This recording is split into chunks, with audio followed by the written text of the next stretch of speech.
Hello everyone, welcome to InExam. আশা কৰো সকলোৰে খবৰ ভাল, সকলোৱে পঢ়ি আছে যিহেতু পৰীক্ষাৰ কাৰণে আৰু বেছি দিন নাই। এইখিনি সময় হৈছে ৰিভিজন কৰাৰ সময়। সেই কাৰণে অভ্যাসৰ এই সেশনত এতিয়া আমি ইম্পৰ্টেন্ট টপিকছবোৰ লৈ আহিম আৰু আজি অভ্যাসৰ টপিকটো হৈছে ফেব্ৰুৱাৰী মাহৰ ইন্টাৰনেশ্যনেল নেশ্যনেল লেভেলৰ যিখিনি ইম্পৰ্টেন্ট ডেটছ আছে সেইখিনি। এতিয়া কোৱেশ্চন নম্বৰ 1 ৰ ফালে আগবাঢ়িছো। কোৱেশ্চন নম্বৰ 1 ত সুধিছে যে which February observance is directly linked with the maritime security and coastal surveillance in India?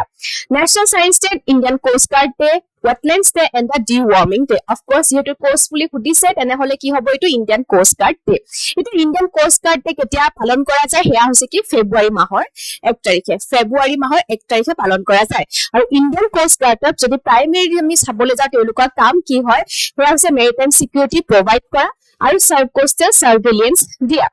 ঠিক আছে তাৰ উপৰিও আমাৰ যি মেৰাইন যিখিনি আমাৰ পলিউশন হয় ঠিক আছে হেয়া লাগিলে অইল স্পিলৰ কাৰণে হওক বা যিবোৰ ফিশিং বস্তু ব্যৱহাৰ কৰা যায় এনেকুৱা ধৰণৰ বস্তুবোৰৰ কাৰণে যেতিয়া যিখিনি আমাৰ মেৰাইন ইকোসিস্টেম যেতিয়া বেয়া হৈ যায় পলিউটেড হৈ যায় সেই গোটেইখিনি বস্তু কোনে চাব হেয়া নেশ্যনেল ইণ্ডিয়ান কোষ্ট গাৰ্ডেও চাব। তাৰ উপৰি আমাৰ কি কৰিব যে যিবিলাক কিছুমান যেনেকে আমি চাবলৈ যাওঁ কিবা যদি স্মাগলিং হৈ আছে ঠিক আছে সেই স্মাগলিং ইভেন লাইক হিউমেন ট্ৰাফিকিংও যদি হৈ আছে তেনেহলে সেইখিনি বস্তু কি কৰিব ইণ্ডিয়ান কোষ্ট গাৰ্ডে সেইখিনি বস্তু ভালকে চাব। ঠিক আছে নেক্সট আমি আহিছো কোৱেশ্চন নম্বৰ 2 ফালে। February 2 is observed globally as which of the following days? World Cancer Day, World Wetlands Day, Statehood Day of the Nagaland and the World Biosphere Day. ইয়াতে কি সুধিছে February 2nd. এটা February 2nd কি হিচাপে পালন কৰা হয় হেয়া হৈছে World Wetlands Day. হয়তো এটা আমি যদি চাও wetland মানে কি এটা প্ৰথম কথা হৈছে যে wetland এটা কেটা ওয়াৰ্ড আছে এটা হৈছে wet এটা হৈছে land অৰ্থাৎ যিবোৰ মাটি আপোনালোকে পিকচাৰখন চাব পাৰে এই মাটিখিনি দেখিছে এইখিনি জাস্ট অলপমান ভিজি আছে বা অলপমান ওপৰলে পানী আছে এয়া নদী নহয় কিন্তু ঠিক আছে এয়া নদী নহয় এয়া মানে কি হ'ব যে জাস্ট অলপমান মাটি আছে তাৰ অলপমান পানী আছে যিহে এই গোটেই ইকোসিস্টেমটো কি বুলি কোৱা হ'ব ল্যান্ড বুলি কোৱা হ'ব আৰু সেই কাৰণে ওয়েটল্যান্ডছ বিলাকক কি বুলি কোৱা হয় kidneys of the our ecosystem বুলি কোৱা হয়। ইভেন এইবোৰ যে ওয়েটল্যান্ডছ বোৰ আছে ইভেন এইখিনিতে বহুত আমি যদি চাব যাওঁ পৰিভূমি পক্ষীবোৰ আহে তাৰ পাছত ইয়াতে বহুত ধৰণৰ আমি কি পাই যাওঁ আমাৰ কাৰণে যিবোৰ বহুত আমাৰ যিবোৰ এন্ডেঞ্জাৰ্ড স্পিচিজ আছে বা যিবোৰ আয়ুষ্মান ৰেড ডাটা পোকৰ যিবোৰ স্পিচিজ আছে সেই গোটেইবোৰ স্পিচিজো ইভেন পোৱা যায় সেই কাৰণে এই ওয়েটল্যান্ডছ বিলাকৰ কি হ'ব লাগে কনজাৰভেশ্যন হ'ব লাগে আৰু তাৰ কাৰণে ফেব্ৰুৱাৰী 2 তাৰিখে ওয়াৰ্ল্ড ওয়েটল্যান্ডছ ডে পালন কৰা হয় যাতে মানুহে কনজাৰ্ভ কৰে। এতিয়া আমি বাকি এটা যদি চাবলৈ যাওঁ অপশন নম্বৰ 6 কি দিছে ষ্টেটহুড ডে অফ নাগালেণ্ড। তো এইটো কেতিয়া হয় 1963 পৰা পালন কৰা হয় কি 1 December to statehood day of the Nagaland বুলি পালন কৰা হয়। 1963 1 ডিসেম্বৰ নাগালেণ্ড কি হৈছিলে এখন বেলেগকৈ ৰাজ্য গঠন হৈছিলে অসমৰ পৰা। নেক্সট ওয়াৰ্ল্ড বায়োস্ফিয়াৰ ডে আৰু ওয়াৰ্ল্ড বায়োস্ফিয়াৰ ডে কেতিয়া পালন কৰা হয় নৱেম্বৰ মাহৰ 3 তাৰিখে পালন কৰা হয়। এটা কোৱেশ্চন নম্বৰ 3 ফালে আছে world cancer day. Hey, World Cancer Day, which organization globally leads to the campaigns of the World Cancer Day? WHO, UICC, UNICEF নে UNESCO? এতিয়া World Cancer Day কোনে পালন কৰে হেয়া হ'ব যে Union for International Cancer Care এই যেটো অৰ্গানাইজেশন আছে হেয়া হে অৰ্গানাইজেশনে পালন কৰে। এতিয়া যদি আমি চাবলৈ যাওঁ কোন তাৰিখে পালন কৰা হয় হেয়া হৈছে কি ফেব্ৰুৱাৰী মাহৰ 4 তাৰিখে পালন কৰা হয়। সেই কাৰণে মই ইয়াতে এটো বস্তু আলোচনা নকৰিলো কাৰণ নেক্সট কোৱেশ্চনটো এটোৰ ওপৰতে আছিল। ওয়াৰ্ল্ড ক্যান্সাৰ ডে ফেব্ৰুৱাৰী 4 তাৰিখে আলোচনা কৰা আৰু ৰিসেন্ট যেটো কেম্পেইন ওয়াৰ্ল্ড ক্যান্সাৰ ডে কাৰণে কৰা গৈছিল বাই দি UICC তাতে এটো কৰা গৈছিল যে আমাৰ কেয়াৰ গেপ এটা যে আছে সেই কেয়াৰ গেপটো কি কৰা ৰিডিউস কৰা। ইভেন ক্যান্সাৰৰ কাৰণে যে কাৰণ ক্যান্সাৰ যেতিয়া মানুহৰ হয় এটো এটা বহুত কি হয় বহুত খৰচী এটা বেমাৰ বুলি আমাক কোৱা হয় কাৰণ বহুতখিনি ইয়াতে ট্ৰিটমেন্ট থাকে ইভেন মানুহজনো আনকি গোটেই ফ্যামিলিটো কি হয় সাফাৰ কৰিবলগীয়া হয়।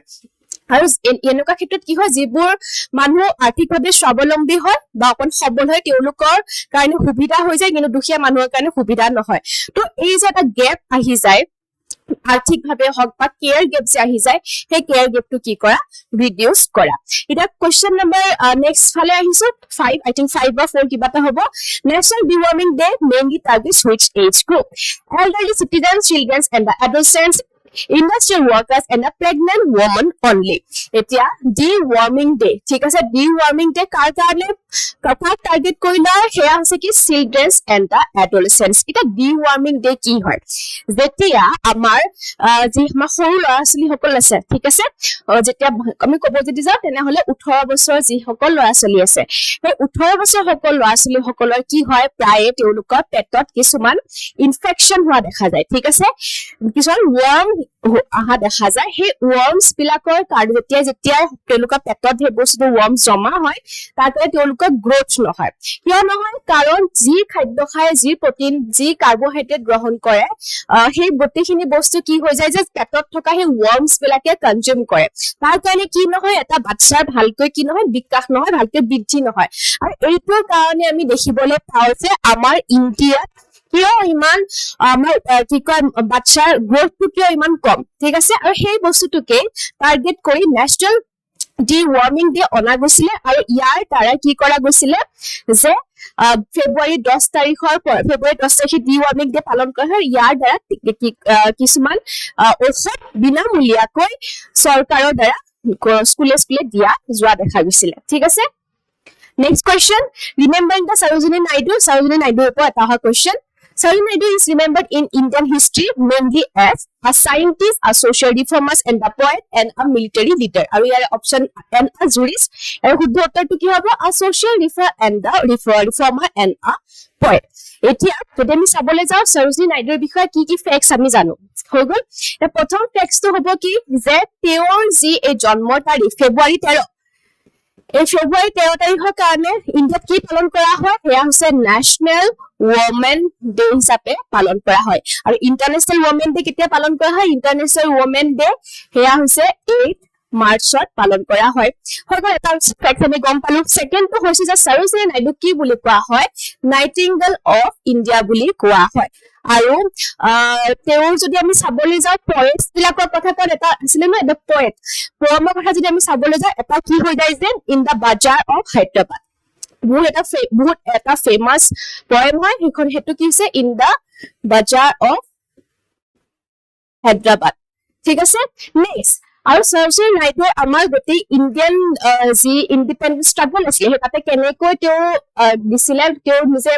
আগবাঢ়ি গৈছিলে তেনেহ'লে প্ৰথমটো চাব লাগিব যে এটা ধাৰাচনা সত্যাগ্ৰহ হৈছিলে ঠিক আছে য'ত ধাৰাচনা সত্যাগ্ৰহ কেতিয়া হৈছিলে সেই 1930 সময়ত হৈছিলে যেতিয়া দাণ্ডি মাৰ্চ ষ্টাৰ্ট হৈছিলে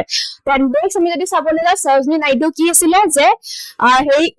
কংগ্ৰেছৰ প্ৰথম গৰাকী কি হ'ব ভাৰতীয় ফাৰ্ষ্ট ওমেন যি ইণ্ডিয়ান ওমেন আছিলে তেওঁ প্ৰেচিডেণ্ট আছিলে আৰু ছেকেণ্ড কি হ'ব ওমেন কাৰণ প্ৰথম যদি চাবলৈ যাওঁ সৰোজিনী নাইডু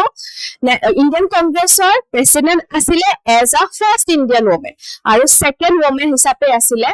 ইণ্ডিয়ান কংগ্ৰেছৰ তেওঁ এগৰাকী প্ৰেচিডেণ্ট হৈ গ'ল আৰু সৰোজিনী নাইডু আছিলে প্ৰথম গৰাকী মহিলা যি উত্তৰ প্ৰদেশৰ কি আছিলে এগৰাকী গভৰ্ণৰ আছিল মানে প্ৰথম গৰাকী মহিলা গভৰ্ণৰ যদি আছিলে ক'বা তেনেহ'লে সেয়া আছিলে কোন সৰোজিনী নাইডু যি উত্তৰ প্ৰদেশৰ গভৰ্ণৰ আছিলে তাৰ উপৰিও সৰোজিনী নাইডু এই যে যোনখন তেওঁ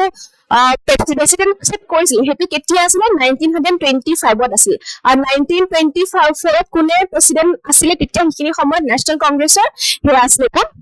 Mahatma Gandhi next National Science Day commemorates the discovery of the which of the scientific phenomenon. Doppler greenhouse Raman ne photoelectric effects. এতিয়া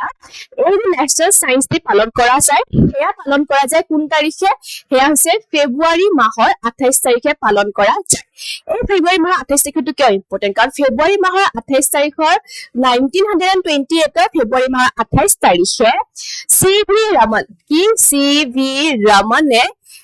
এটা বস্তু আৱিষ্কাৰ কৰিছিল ফিজিক্সত ক'ত আৱিষ্কাৰ কৰিছিলে ফিজিক্সত আৱিষ্কাৰ কৰিছিল আৰু সেইটো আছিলে কি ৰমন ইফেক্ট ঠিক আছে আৰু তাৰ কাৰণে তেওঁ 1930 ইণ্ডিয়াৰ পৰা ফিজিক্সত কি লাভ কৰিছিলে নোবেল প্ৰাইজ লাভ কৰিছিলে হৈ গ'ল আৰু সেইকাৰণে সেই বস্তুটোৰ ওপৰত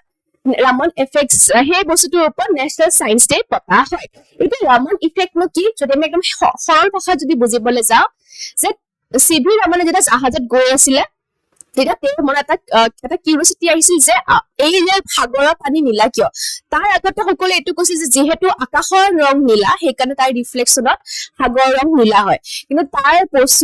এই বস্তুটোৰ কাৰণে তেওঁ বহুতখিনি কি কৰিছিল ৰিচাৰ্চ কৰিছিল আৰু প্ৰায় 7 বছৰৰ পাছত এইটো বস্তু এনালাইচিছ কৰি ওলাইছিল যে যি বস্তু ট্ৰান্সপাৰেণ্ট হয় সেই ট্ৰান্সফৰ্মাৰটো যদি লাইট যায় তেনেহলে সেই লাইট কি হয় ৰিফ্লেক্ট হয় ঠিক আছে আৰু আমি সৰলকে বুজিব গ'লে এতিয়া হৈছে ৰামান ইফেক্ট Next question ফালে আহিছো ইয়াতে সুধিছে কি which northeastern state celebrate their statehood day on the February 20 every year Meghalaya Tripura Assam Nagaland Arunachal Pradesh Mizoram and the Manipur and Sikkim এতিয়া ফেব্ৰুৱাৰী মাহৰ 20 তাৰিখে কোনে পালন কৰে statehood day হেয়া হৈছে কি অৰুণাচল প্ৰদেশ আৰু মিজোৰামে পালন কৰে কেতিয়াৰ পৰা পালন কৰে 1987 ৰ পৰা পালন কৰে ঠিক আছে ইয়াৰ আগতে অৰুণাচল প্ৰদেশ আৰু মিজোৰাম কি আছিল হে আসলে কি ইউনিয়ন টেৰিটৰি আৰু বাকি যদি আমি অপচন চাব যাও মেঘালয় ত্ৰিপুৰা আৰু মণিপুৰ এই তিনিখনে কেতিয়া পালন কৰে হেয়া হৈছে কি জানুৱাৰী মাহৰ 21 তাৰিখে পালন কৰে কেতিয়াৰ পৰা 1972 পৰা পালন কৰে জানুৱাৰী মাহৰ কেতিয়া 21 তাৰিখৰ পৰা বাকি নাগালেণ্ড 1963 ৰ পৰা ষ্টেটহুড পাইছে কেতিয়া 1 ডিচেম্বৰ আৰু আমি যদি বাকিখিনি চাবলৈ যাওঁ Sikkim 36 Constitutional Amendment Actor দ্বাৰা ইন্ডিয়াত প্ৰৱেশ কৰিছিলে ইন্ডিয়াত এখন ষ্টেট হৈছিলে ফুল অৰ্গানাইজড ষ্টেট হিচাপে আৰু সিকিমৰ যদি আমি চাবলৈ যাওঁ কেতিয়াৰ পৰা এখন হৈছিলে এখন ফুল ফ্লেজড ষ্টেট হেয়া হৈছে কি 1975 আৰু ষ্টেট নম্বৰ কিমান হৈছিলে 22 International Mother Language Day which day is observed annually on February 21 to promote the linguistic and the cultural diversity across the world. Hetu ami gome palu heabo ki International Mother's Day. International Mother Language Day itu bostue itolko promote itue kore je amar ji mother tongue ase heya কি হ'ব লাগে promote হ'ব লাগে তাৰ ওপৰত কি হ'ব লাগে ৰিসাৰ্চ হ'ব লাগে ঠিক আছে তো এইখিনি আছে আজিৰ ক্লাছৰ 10টা কোৱেশ্চন অভ্যাসৰ যদি আপোনালোকৰ কিবা ডাউট আছে নিশ্চয়কৈ কমেন্ট সেকশনত সুধিব যদি ক্লাছ চাই ভাল লাগিছে নিশ্চয়কৈ লাইক কৰিব আৰু পঢ়িব সময়ৰ সকলো বস্তু আপোনালোকে যিমানখিনি বেকলগ আছে এতিয়া আৰম্ভ কৰি দিয়ক শেষ কৰিবলৈ পৰীক্ষা খুব ভাল হ'ব আমাৰ বিশ্বাস আছে আৰু আজিলৈ আহিছো ধন্যবাদ